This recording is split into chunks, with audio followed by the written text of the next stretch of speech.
If you want to listen to this episode or any of our episodes ad-free, you can do that now. Head on over to Patreon. Click on the ad-free level. You get all of our bonus shows that you've been hearing so much about. Plus, every single day, Monday, Tuesday, Wednesday, Thursday, and Friday, you can listen to this episode or any of our other episodes at the same time, ad-free, over on Patreon.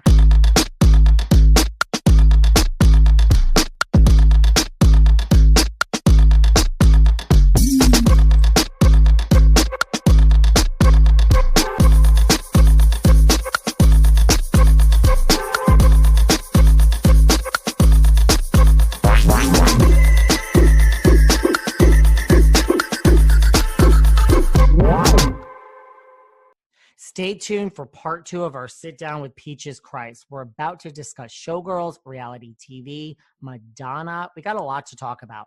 But if you haven't heard part 1, take a listen. We talk about all of Peaches' inspirations like John Waters, RuPaul. That time that RuPaul basically announced that she was working on Drag Race at one of Peaches' midnight mass events. All the background you need is in part 1. You could listen to part 2 without listening to part 1, but wouldn't that make much more sense if you listen to part 1 first of our sit down with Peaches Christ? I don't know. I think so. And now part 2. Yeah, it's still bizarre to me. And I definitely have benefited from the success of it. You know, certainly having friends, some of the queens I knew before they went on the show, like Bob. Bob was actually in one of my shows before, you know, Bob went on Drag Race, and I knew Bianca. Bianca, in many ways, is more of a peer to myself and Varla, Coco, Jackie, because we all knew Bianca Del Rio. Bianca was, you know, Bianca's only a year younger than I am, so we all grew up together. And I would say Bianca is the only one of the sort of quote unquote legends besides Chad Michaels, but you know, who we were familiar with that went on the show. And, you know, she was Bianca Del Rio that people knew. And now she's Bianca Del Rio who sells out, you know, Wembley and has 2.3 million followers on Instagram. Like it is surreal. It's bizarre. But Bianca herself has not changed. Like, you know, right. She's doing the same stuff she did then. It's just, you know, it's just been exposed to a much bigger audience. Well, I live in New York City, so I was going to the Intermezzo brunch with Miss Bianca Del Rio back. But when she got Drag Race, there was this buzz around New York of like, she won. I mean, it wasn't like out there, it was like episode 1, and all around New York City, people were like, no, she actually wins the season. So I don't know if that was just like, because she's great or something, but like, it was like, oh no, Bianca's going to win. So yeah, it's a little strange, right? Yeah. I mean, it's surreal. And Ben de la Creme I worked with before she went on Drag Race. So Jinx I knew before she went on Drag Race. So I have to say I'm friends with a lot of winners. You're just realizing this, right? Yeah. And we've had a lot of them on this show. We had Lady Bunny on, like, so yeah, I mean, it's you've seen it's like benefited your career in a sense that like you're working with them and they draw. Yeah. And, you know, a lot of the big question is why haven't, you know, more of us gone on Drag Race or auditioned? And I will be totally honest and say that I completely struggled with that and, you know, decided that for me, and not to say that I definitely would have gone on, you know, but I you know, didn't ever audition. And for me, I'm really like, of course I would love to have that sort of level of money and stuff. I mean, that's really lovely, but I don't think I would have succeeded in that format, right? Like it's a very specific thing. My success is being a producer, writer, director. You know, I'd be better off working on Drag Race behind the scenes than in front of the camera.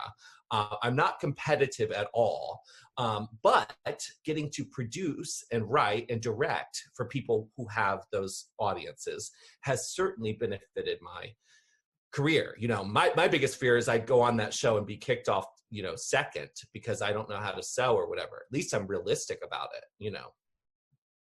Yes. Yes and yes. What about, like, so you never really, I mean, you thought of it, but you never really thought of it? No, I did. I mean, I think that any of us, I know talked with Varla and Coco about it a lot. And yeah, I mean, I think there was this window where it would have been smart for us to have tried it. The window around when Bianca went on. Um, like I think Varla would be so good on that show. I think she would be so great because she's this hunky muscle man, you know, that people like gay twinks would just love because she's a total daddy, like a muscle daddy. Yeah. But then she becomes this femme Varla Jean Merman, and she's completely flexible and malleable and can do like anything. Whereas Coco and Peaches Christ tend to be more defined, and our skill sets are, you know, like it would be strange to see Coco have to do all those different challenges, right? Certainly a queen like Dina Martina or, you know, Christine, you know, would not fare well on Drag Race, but, you know, are incredible, legendary, amazing performers. And so I think for me, it was that thing where it was kind of like, I think it's best to not go on the show, but to be a fan of the show, admire the show, and work with people from the show. And that's worked out for me pretty okay. That makes sense. Now, when you speak of Star Booty, you mentioned that it was a shit of a movie or whatever you just said. It's fantastic garbage. Well, then the fantastic garbage, that makes my segue into Showgirls. Yes. Let's talk about that. Like, because that was one of your inspirations for Midnight Mass. So talk to me about Showgirls, your relationship with Showgirls when you first like decided to choose that as subject matter. Well, we booked it in the very first season of Midnight Mass, which was 1998. And in fact, it was so confusing to the film booker down in LA that they actually, when I asked for Showgirls, they booked the wrong title. They booked another movie from the same year called Striptease with Demi Moore, which is sort of a forgotten film, but it did come out the same year that Showgirls came out. And so they called me back and I said, no, I want Showgirls, you know, the Verhoeven movie with Elizabeth Berkley. And they were like, why would you want that? I said, just trust me, just book it, you know? And so we booked it at Midnight Mass and we advertised free lap dances with every large popcorn. And you know, I made good on my promise. I booked all these hideous, monstrous performers to be the lap dancers, and the audience came in and it was, you know, a sold out raucous wild rock concert of a show. And, you know, Nomi Malone kind of became our goddess. And then for the next 20 years, literally for 20 years, I had a massive Showgirls event every year in San Francisco, and then kind of took it on the road, you know. So it went to Seattle and New York and LA and some different places. But that was the show that was very much about celebrating that movie and our worship of the film. I mean, so tell me about what you think of the movie. Did you love it? Is it crap? Is it brilliant? Okay. Thoughts? So I think there's this idea, I describe it like this. There's a younger generation than mine, and maybe it's not even generational, but like people described films like Valley of the Dolls and Mommy Dearest and Showgirls as being bad. Now, I think there's this audience that would include me that never saw them as being bad. Like, I went to Showgirls. I saw Mommy Dearest for the first time. I saw Whatever Happened to Baby Jane for the first time, or Valley of the Dolls. And I did not think they were bad movies. I loved them. I wanted to see them again. Those over-the-top performances, those sort of larger-than-life camp performances that men are given awards for, you know, Al Pacino in Scarface, you know, he's amazing, he's brilliant, you know, Anthony Hopkins in Silence of the Lambs, he's genius, you know. But women, when women do it, it's considered trash. They've embarrassed themselves. Well, gay men of a certain mindset don't see it that way. We love Faye Dunaway and Mommy Dearest. Earnestly love her. It's not this cynical hate watching that you find with cult movies like The Room. where people go and watch The Room and they love to hate it. They love how bad it is. They love how awkward it is, you know, and I find that to be a bit cynical. You know, for me, I actually want to screen Showgirls for an audience of 1,000 people at the Castro Theater who love Showgirls. And that's what it is. It really is. Now, is it bad in a conventional sense? Can we recognize what's awkward about it? What's over the top about it? Of course. But it doesn't matter to us. We still think it's fabulous, you know. We still think it's fabulous, but do you think, like, okay, do you think that when they were making the movie that they knew it was bad? I mean, I know that's a dumb question. Do you think? I mean, I'm lucky enough to have, you know, I'm so obsessed with Showgirls that, like, you know, when I you know, screened it over the years, I was able to ask different people from the movie to come. So I've like gotten to meet, you know, members of the crew, like the lead makeup designer, and pick her brain. Also Patrick Bristow, who plays Marty in the film, the dance instructor who yells, "Thrust it, thrust it." Patrick, you know, was in Showgirls and is also in my film, All About Evil. And Patrick is, what's the word? He's just a really smart, generous, talented gay performer. I mean, he was openly gay. He was on the Ellen sitcom, you know, in the 90s as an openly gay man before Ellen came out, you know. And Patrick will tell you that on the set of that movie, they all thought they were making kind of an earnest expose of the life of a showgirl. But Verhoeven, when they would do a take, would kind of humiliate them and tell them they weren't acting enough to make it bigger. And for that thrust it scene, Patrick says, you know, he was so beaten down that he eventually just, you know, got on his knees and was slamming the floor and screaming "thrust it" at her vagina, almost as a fuck you to Verhoeven. Like, how big do you want it, bitch? You know, I can bake it big.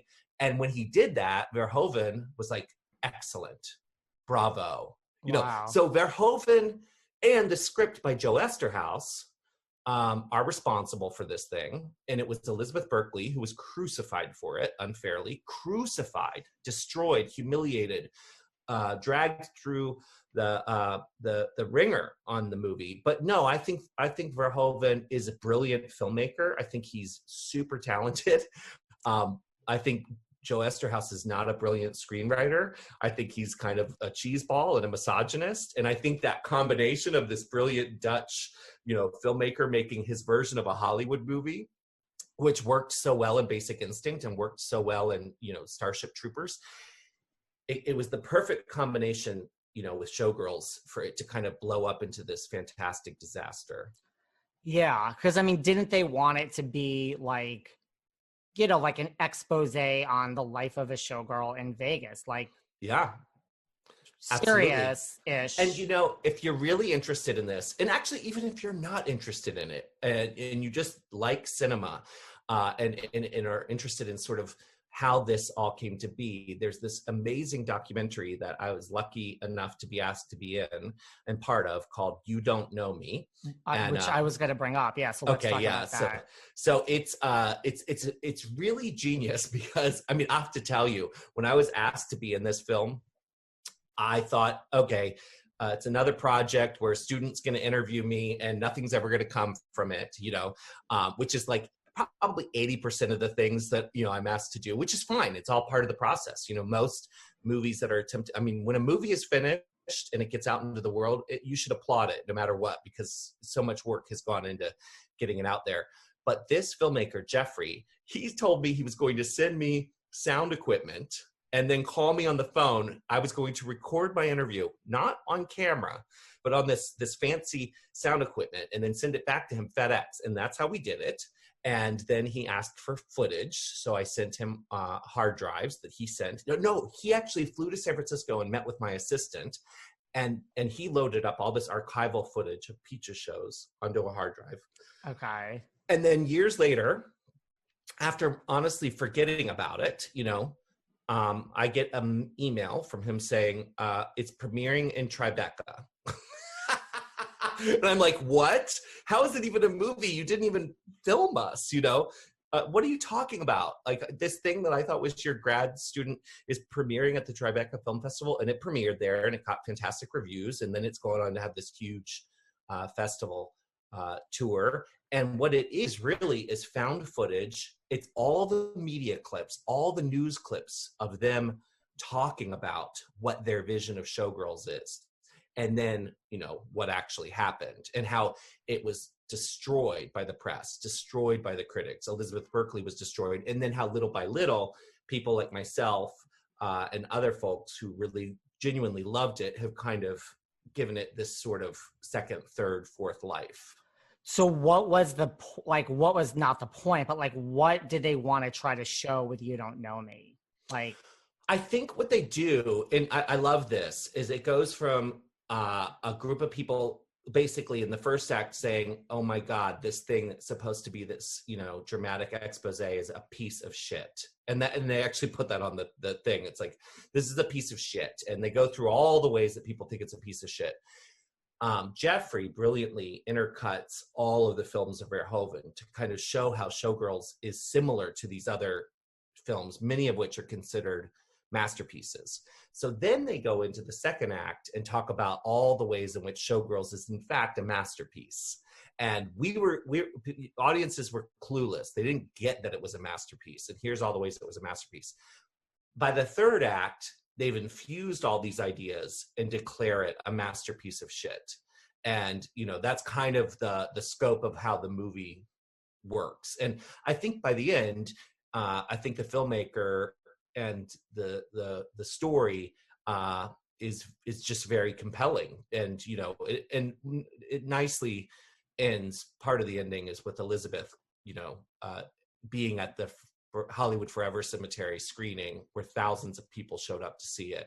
And, you know, looking gorgeous. I mean, just looking like $1 million. And decades later, this thing that was so painful for her, getting to, you know, introduce it and feel the love of the audience, you know.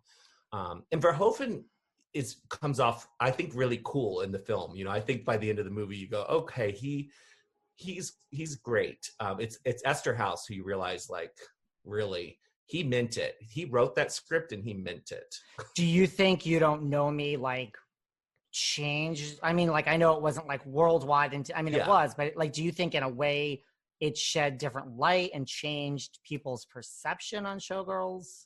Remember that season of Keeping Up with the Kardashians when Scott Disick became a lord and he now wants us to refer to him as Lord Disick? Well, you know what? I've been obsessed with doing the same thing ever since then. And now I found out there's actually a way. I need to tell you guys about Highland Titles. This is a company that's been running for 16 years and they can make you a lord or a lady for less than $50. The way they do this is by allowing you to buy a piece of land as little as 1 square foot from their Highland estate. This legitimately makes you a Scottish landowner, allowing you to claim the title of Lord or Lady. Now, I'm in the process of doing this, so once it's done, you know, I'd like you to refer to me as Lord David. Now, as we head into the Christmas period or for any special event such as birthdays or anniversaries, by visiting Highland Titles, you can get an amazing and truly everlasting gift for your loved one. Once you've ordered your gift from Highland Titles, you or your loved one will get an official personalized certificate and a beautiful gift in the mail, access to the online dashboard where you can download your certificate, view images of the land, and if you ever visit Scotland, you can visit your very own small patch of the Scottish countryside at the Highland Titles Nature Reserve. By visiting highlandtitles.com and using the discount code VELVET, you get 15% off anything on the site. highlandtitles.com, use code VELVET and get 15% off. Or am I being too deep on this whole thing? I don't know. You know, I think maybe I'm in too deep on the one side of it, right? So I think, you know, you probably need to ask people who had an indifferent opinion or maybe thought it was dumb or crappy to see if the movie maybe shifted their view. And ironically, there's another Showgirls documentary coming out that was being made at the same time as You Don't Know Me that I did shoot a video for, like a filmed interview. And that film I think will be a really great I think it'll be a great movie to come out as well, because it's going to tell more of the actual behind the scenes story. Whereas You Don't Know Me is more of a critical analysis. This is more how did this movie get made? What was it like working on the sets? They've interviewed, the stars of the movie. They've interviewed Gita Gershon and Paul Verhoeven and, Kyle MacLachlan, and that movie's called Goddess. So, Oh, wow. And yeah, when does look for that come that. out? That comes out. I don't know, but it's the same director who did another movie I'm in called I Am Divine.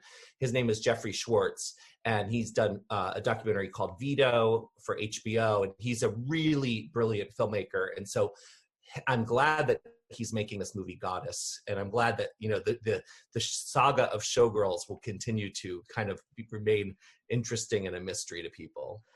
Have you ever talked to Elizabeth Berkley? I mean, like you said, like you think she was unfairly trashed for all of this? And what do you think? Like, did this ruin her career? I mean, like, she has a career, but it derailed it. Like, what do you think about all that? I think, again, women are held to a different standard in Hollywood than men are. I think Faye Dunaway and Elizabeth Berkley were unfairly sort of crucified for the lack of success of those films, or for people thinking they went too far. And I do think Elizabeth's career, especially as a young woman, especially as this huge, big Hollywood feature comes out, it was really supposed to launch her career, as a Julia Roberts. She went from being a sitcom actor to starring in a multi-million-dollar Hollywood blockbuster that really should have made her, an Angelina Jolie or something, along those lines. And so she has not had that career, and I think it's unfair.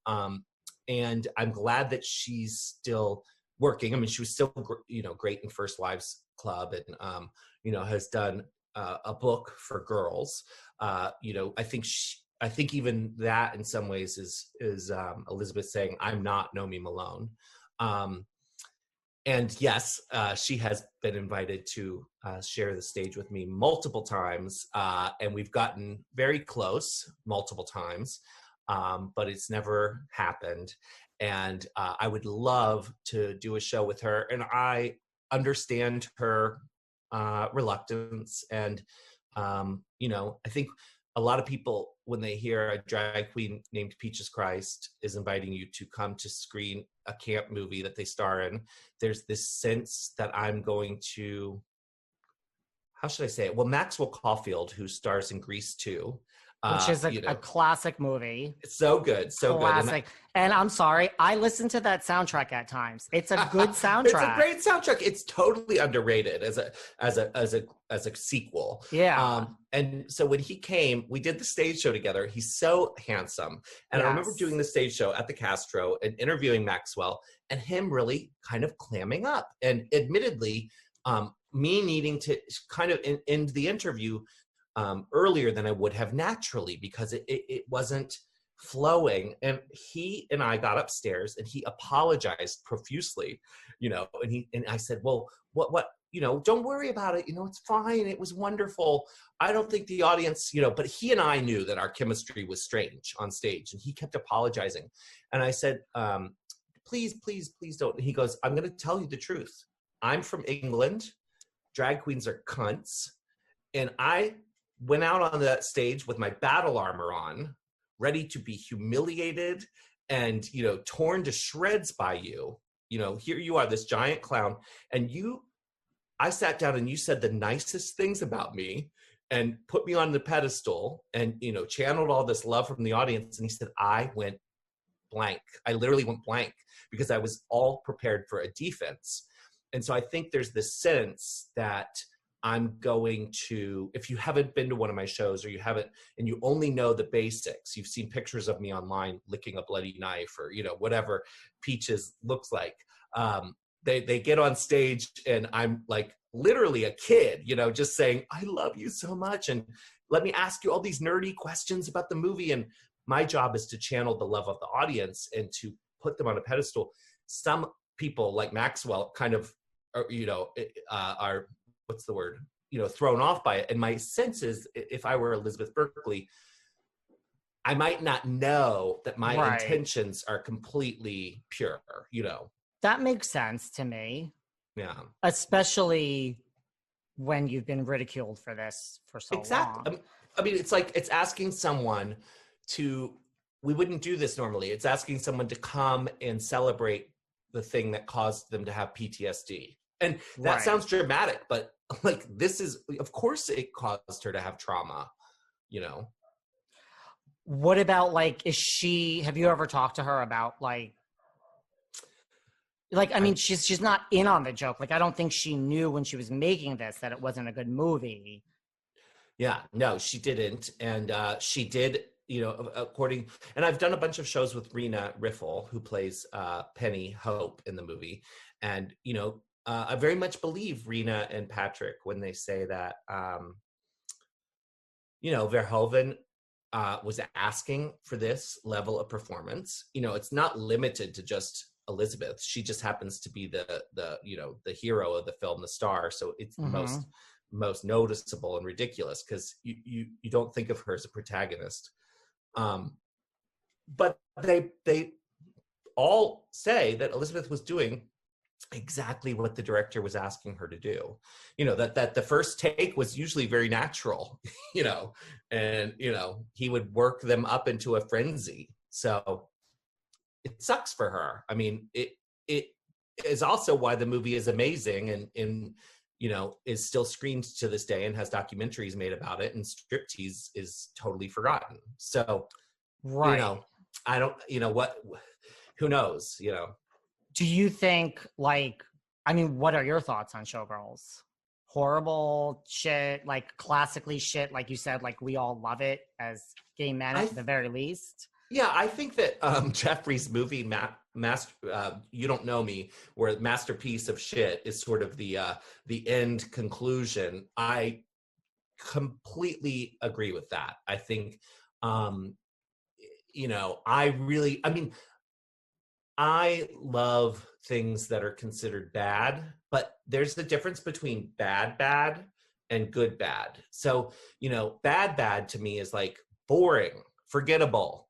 Like I'm in the movie theater and I'm distracted by the exit sign because I'm that bored. Like to me, that's unforgivable, you know? Whereas Showgirls, yeah, sure, it might be bad in some ways, but you never get bored watching it. And you know, it's always exciting and fabulous. And yeah, so it's hard for me to even just to call it bad. But again, you know, I also, you know, screen and do a show that celebrates Mommy Dearest, which is one of my favorite films that people think is terrible, you know. Yeah, I love those movies. What other movies do you put, because you're a movie guy, what other movies do you put in the like Showgirls, Mommy Dearest category? Let's see. Well, there's a lot that are lesser known, you know, that unfortunately, especially doing these big shows at the Castro Theater, where you know I do 2 shows in one day, and it's 1,400 seats. You know, I have to sell so almost 3,000 seats. I have to do these more popular titles, you know, in order to sell tickets. But I sort of missed the days of Midnight Mass, where you know I was in a 400 seat theater and people came just because we were doing a show, not necessarily because of the title. And so I was able to Right. screen, you know, movies like Faster Pussycat Kill Kill or Beyond the Valley of the Dolls. I think Beyond the Valley of the Dolls is another movie that people might write off as being a bad movie, but I would actually argue that it's brilliant and amazing and uh, unlike anything you've seen. So yeah, The Apple is another one. If you haven't seen The Apple, it's a Mm-mm. musical about Adam and Eve, but done through a disco tale, and it's very much what people on the surface would call a bad movie, but I think it's fantastic. And you liked Grease too. Love Grease 2. I love Grease 2. You know, I It was think good. yeah, it's really good, you know, and again, another movie that people have written off as being bad. Teen Witch is another one. Teen Witch, you know, I've done a bunch at Midnight Mass, which yeah, it is bad in some ways, but why are we watching top of that? You know, the rap number on, you know, the internet millions of times because we like it. It entertained us, you know. What about one of my favorites, Xanadu? Well, I love Xanadu, and I've done Xanadu at Midnight Mass. That's one of the shows we did Drag Queen Roller Derby for. But we also had a whole pre-show, celebrating the music for the movie. And then a musical artist who I love, Jer Bear Jones, sang her song Xanadude, which is about gay men loving Xanadu. So you're a Xanadude. That's what you are. I am. And I mean, talk about the music. Like, I still listen to that, and I still listen to Grease 2 soundtrack all the time. So good. What about, I mean, do you watch reality TV at all? We all get so busy in our daily lives, but I can't stress how important it is to prioritize your mental health and wellness every day. Because if your mind is clear, it allows you to accomplish everything else that you want to accomplish in your day. When you work on yourself, you start to see positive changes in all areas of your life. TALKSPACE has helped me with all of that, and I wholeheartedly recommend them. I can't tell you how much they've helped me with therapy. You can sign up online, you get a personalized match with a provider that's right for you, typically within only 48 hours. You can text, video, or send voice messages to your licensed therapist at any time. And it's so incredibly convenient. I mean, I don't like leaving my house, nor do I have time. You get to have virtual sessions right from the comfort of your own home. And did you know TALKSPACE is the #1 therapy platform? They have licensed therapists in over 40 specialties: anxiety, depression, relationships, and so much more. As a listener of this podcast, you'll get $100 off your first month with TALKSPACE when you go to TALKSPACE.com/velvet. To match with a licensed therapist today, go to TALKSPACE.com/velvet to get $100 off your first month. So don't wait till something goes wrong in your life to start working with a therapist. That's TALKSPACE.com/velvet. Not as much as I used to. We cut the cord on cable a while ago. So I tend to be unintentionally, I think, with less scrolling. My TV viewing has become much more intentional, not by design, kind of by accident. And I feel like I got into K-holes of reality TV more when I had cable and was flipping channels, whereas now I just haven't caught up with it. I mean, because it is, to me, the same concept, especially like Housewives is a big thing. That's like my thing. But you get into even worse, like 90 Day Fiance, Love is Blind, Love After Lockup. You don't even need to watch these to understand. I could say Love After Lockup. You know what that is. I will tell you, David, that I overheard, this is how tragic I am. I overheard some friends who admittedly have the trashiest taste. I mean, they love garbage, like they intentionally eat it, Olive Garden or whatever.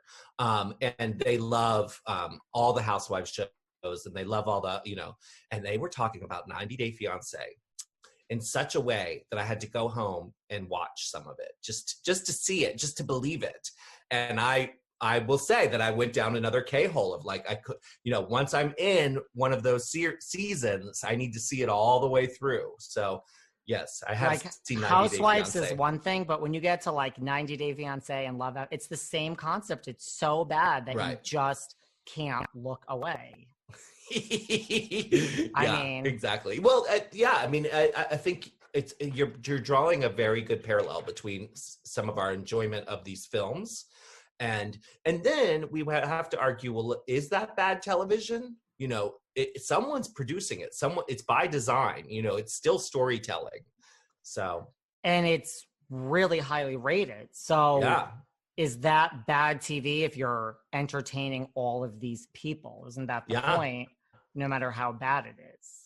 I think it's exploitation, and I think that a lot of what I like is exploitation. I mean, classically, the word exploitation when it comes to like film and stuff would be inclusive of a movie like Showgirls, or even Mommy Dearest, which is about child abuse for entertainment. And I think something like Real Housewives is a modern form of exploitation, and maybe there's a deliciousness in seeing these sort of rich Karens, have drama and fight, and we get to root for them, and have our villains, and it's a new kind of exploitation. Because it is exploitation, because the thing is, you get a salary for the first year. It's not even that much money. I mean, if you factor in hair and makeup, it costs you money. And your second year's salary is maybe you break even, and like maybe the third year is when you see a little bit. but you could be fired at any time. So I there's didn't know no, that. oh yeah, no, these casts change all the time. So there's a lot of people that last one season and you just didn't make it.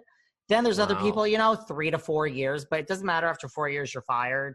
And then even like 9 or 10 years. So it's like, it's exploitation in the sense that you're being paid to cause drama and have it spill over on social media and really double down on social media. And then when we're done with you, we're done. And you go from Right. however many $100,000 a year to zero. And good luck. And I don't know, you're not going to go work at Bloomingdale's makeup counter when you're well known from a TV show. I don't know what you do Right, after. right. So to me, it's exploitation in the same sense. Yeah, yeah. I mean, all of that stuff is designed, you know, I mean, it's kind of like Drag Race, to sort of circle back. Like, there are girls who have gone on that show and been able to launch massive careers, but of course they don't get, whatever they get paid to do Drag Race is negligible. You know, Nothing. It's nothing, yeah. right? So it's way less than they'd make if they didn't go on the show for those few months. But we all know that by going on the show, you have the opportunity to make so much money afterwards through the visibility you then have. But that's not what happens for everyone, right? There are girls who, you know, have literally retired from drag after going on that show in ways they may not have, you know, had they not gone on the show. So it's, yeah, you know, it's still a crapshoot. Do you think that you have to go on Drag Race now, like as an up and coming baby drag, to make it? Well, I would say that it certainly helps, and that my advice to young drag queens aspiring to do drag in a post Drag Race world is, do not set your sights on getting on Drag Race, because the odds are not in your favor. No matter how talented you are, there are only so many people that will get on every year, and the tide, you know, with drag, this sort of oversaturation, or maybe I shouldn't say that, but yes, I think there is a sort of there's a bit of fatigue. I'm a massive Drag Race fan, and even I can't keep up, you know, like I can't watch, you know, the UK season and the Dutch season and the Thailand and, you know, now Canada and the All-Stars here. And, you know, it's so much that, like, just focus on making a fantastic career for yourself. And if Drag Race ends up being part of that, great. But if not, you know, that you have something to fall back on, because I mean, the likelihood of people getting on Drag Race now is very low. Yeah. 3 things before we wrap up, just things that so in addition, you also, which did the amazing Purple Rain, and Apollonia was there. Yeah, that was so I mean, Prince is I love Prince. So, and I mean, that's a movie, like, is that so bad it's good? Because to me, that's just good, that movie. Or is there a so bad part of it? I mean, there is. I mean, I can see it. There is. It's funny watching it, because growing up, I loved, like you, I mean, Prince, I had all the same, you know, Cyndi Lauper. Like, we were so lucky in the 80s because pop stars, oh my God. They, like, not to sound like that bitter old queen, but come on. Like, our music it's the best generation for music. The best generation for music and style. Like you see the award shows from the 90s, 2000s, it's gotten more and more boring, and until Lady Gaga, you know, who's really doing something, you know, that's really a reference to David Bowie and Madonna and, you know, all of that. But like in the 80s, we had Cyndi Lauper, androgyny, you know, you had Annie Lennox doing the Eurythmics, you had you know, George and Prince. I mean, even the heavy metal bands, you know, wore lots of makeup and stuff. So, you know, Prince was so one of a kind and so inspiring. But watching Purple Rain, you know, on repeat as an adult, I'm like, ugh, you know, some of it's a little like, oh God, this is a little problematic, right? But then they get into him doing, you know, Let's Go Crazy or whatever, and it is transformative. You know, you're at a Prince concert. It is so good. And Apollonia is quite good in it, you know. She is. Yeah. So she came to the screening, and was she a good sport? Was she just like the best? And she's someone that I've stayed friendly with because well, she's just so lovely and sweet. And what's interesting about Apollonia, because one thing a lot of the Prince women have in common, the sort of the girls of Prince, is that they got into trouble later and found Jesus, and and I basically asked Apollonia, like, why wasn't that your story? Vanity and Sheila E. And we have a lot of women, and she said, well, the difference really is that I was created to look like a Prince protege, but I was an actress who was brought in for an audition because when they wrote the movie, Vanity was supposed to play the part. She and Prince had drama. They needed to replace her quickly, and so they brought in a real actress. So Apollonia, even Apollonia 6, the creation of the band and the music and Sex Shooter and all that, she was like, for me, it was all part of an acting gig. So I never got emotionally invested in it. And Prince never, used any of, like, we had a very business type relationship and a friendship. And so they always remained close. They never had a falling out. They never had drama, things that are very normal or traditional with his other girlfriends. Yeah. Because they were never romantically actually involved at all. But there's something maybe just like Showgirls and Elizabeth Berkley where you're kind of just Apollonia then. And that's true. I mean, like, what if you go for a TV show on That's ABC, you're seen as Apollonia? Well, she did do, I think it was Dynasty. She did, really? She did act. Yeah, she did act. And it was as her full name, Apollonia Cotero. Yeah. And so she did these bits, but what she said, which I think is interesting, and I've met other Hollywood folks who maybe didn't go through as much drama, is that she willingly left the industry and was interested in leaving, and she married well. She married a producer. She, and like, she has a beautiful home in Hawaii, and she, was able to kind of disappear and actually focus on her just, I think, happiness. And so when you meet her, she's like, as someone, a lot of Hollywood people, that there's a certain damage that can, come along with show business. I'll say that Apollonia doesn't carry that baggage. She's very normal. Good. Yeah. That's good. And, I think there's a misperception, like, people think if you're in a movie or on a TV show that you're filthy rich. Marrying a big producer is a better way to go if you want a financial statement. Yes. There's Taylor Swift and there's Lady Gaga, and there are exceptions like, Jennifer Lopez, but that's not the average working person that goes from TV show to TV show. Right. So I get it. What about your take on when you did the behind the scenes for Midnight Mass and you did the kind of like Truth or Dare Madonna? Oh, yes. I forgot what you called that. Spin the Bottle. Yes, Spin the Bottle. It was like your dragumentary where you kind of did the behind the scenes for the Midnight Mass, and it was based on Madonna's Truth or Dare. Yeah. Yeah, that was a film that was made for our stage show when we did Sing Along Truth or Dare, which we did a bunch of times. And so that film played as part of the event. And so we put it on YouTube so long ago that it was when YouTube only supported 10-minute videos. So we had to put it in chunks, because, it was like YouTube was brand new. So yes, that is very dated.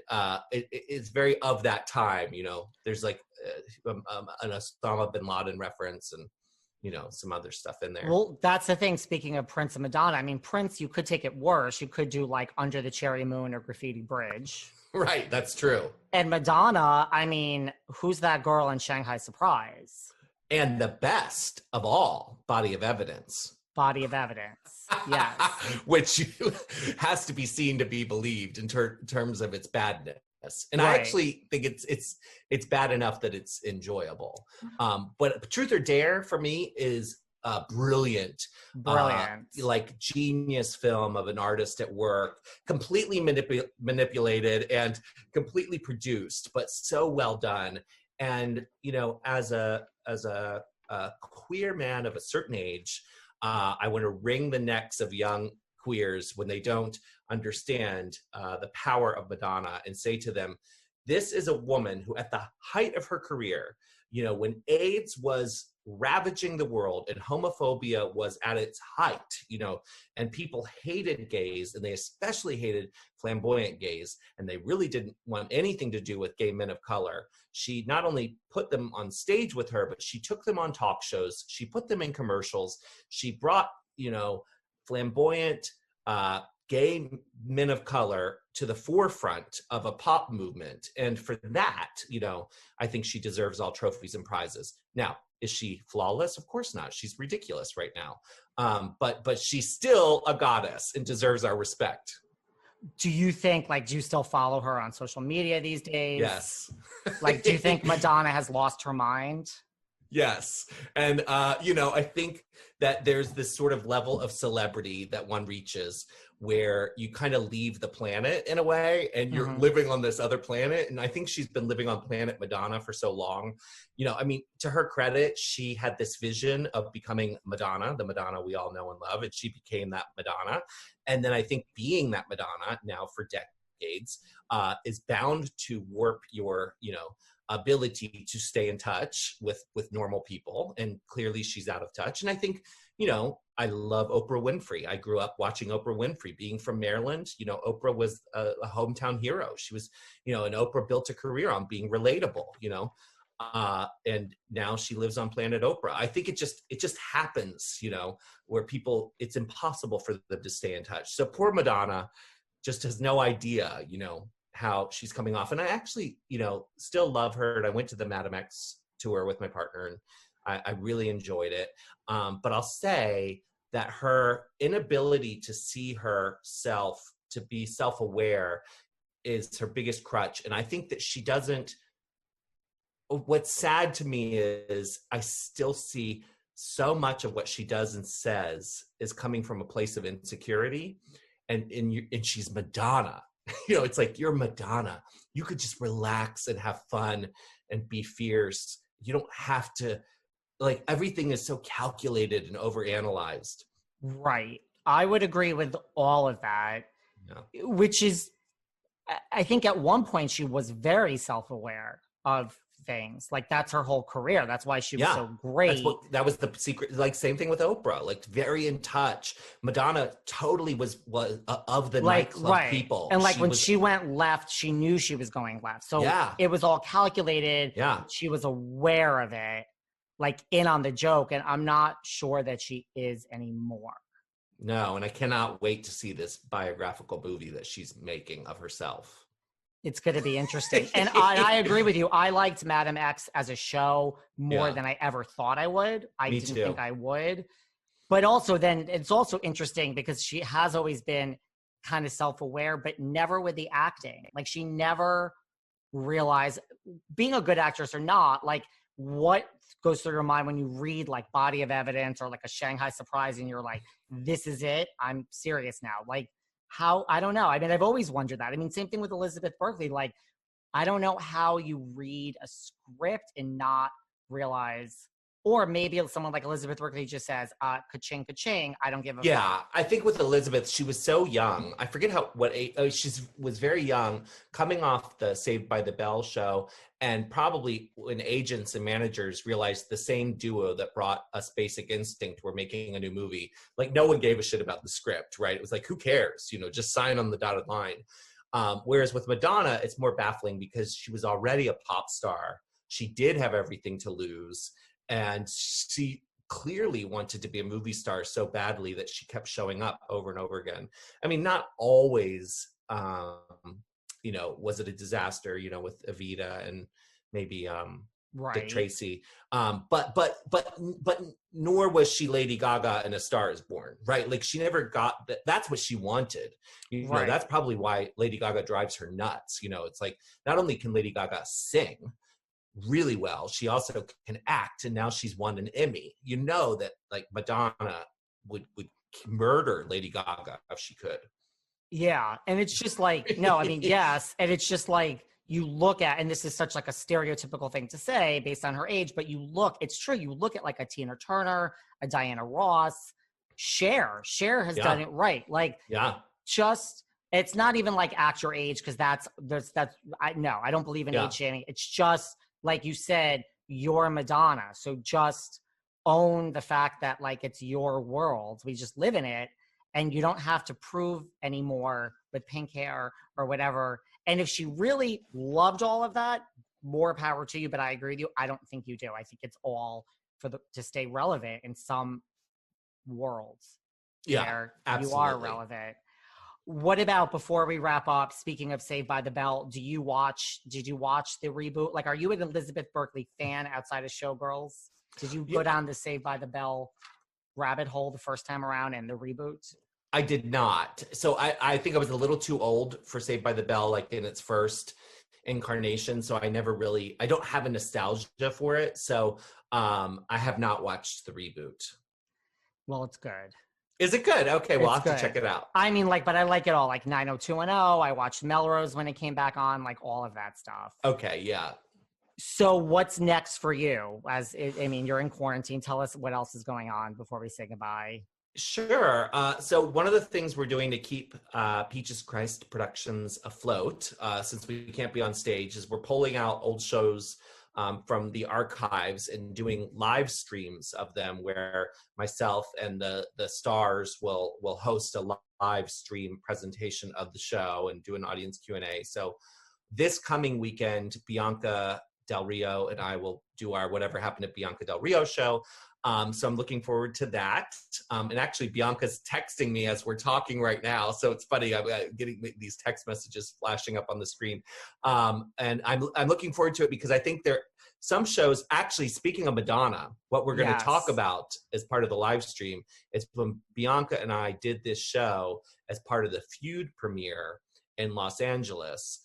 And we were told that someone was going to come in and help direct the show, and we were saying, but we've already directed it, it's already a finished show, like we're presenting the show we've already done. Well, we still, this person's gonna come and meet you. And it was, without giving too much away, a very famous pop star's brother who did the Blonde Ambition tour, who has the last name Ciccone and the first name Christopher. I don't want to give it away who it is. Right, someone who wrote a whole book and all. Yes, and it was an experience, and I'm gonna get Bianca to tell the story of one of the rehearsals where the shit hit the fan. So I think this show will be fun because there's some good behind the scenes gossip to share. You had me at Christopher Ciccone, so that's all I need to know. It's a mess, and so I'm doing that, and then the other thing is I have just used this COVID time to develop a bunch of new projects. So Varla and I have a pilot that we've written. A pitch it's going out for a TV series. Wow. And yeah, I'm excited about that. And then I'm working on a couple feature screenplays, and just kind of after performing so much for so long, being on tour, which I loved, but it was very hard to like write another movie or create a TV series, because I was on stage or whatever. So I've been using the time for that sort of thing.